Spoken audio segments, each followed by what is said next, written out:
All right. So I'm going to kind of veer over to just ask you a couple questions on trail maintenance and upkeep.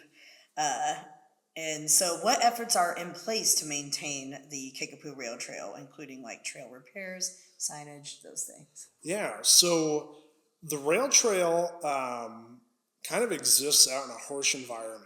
And, well, I guess in any environment, there are going to be factors that make it somewhat difficult to maintain.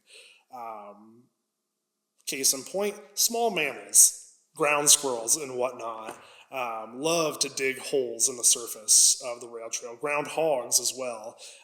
And so we'll have areas where this has happened. They've created a hole in the surface of the trail and then a den underneath of that, and then it rains, and it just compounds that. And so we have to go out there and make sure that the trail is safe and fill those holes back in. We also have to deal with old infrastructure. This rail line was put in back in the late 1800s, or maybe even the mid 1800s. And so we have culverts and whatnot under this trail that are just ancient and falling apart. Well, it's our responsibility to make sure that that's repaired so that water isn't penetrating the surface of the trail and then washing all that material out. And so there are certain challenges with that.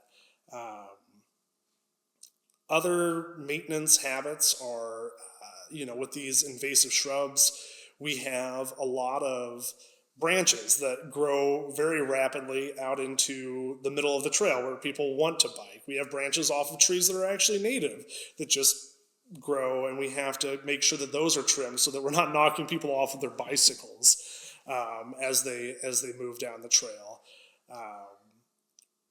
We have to occasionally drag the trail to try to keep things in shadier areas from building up, like lichens and whatnot. It kind of turns the trail green.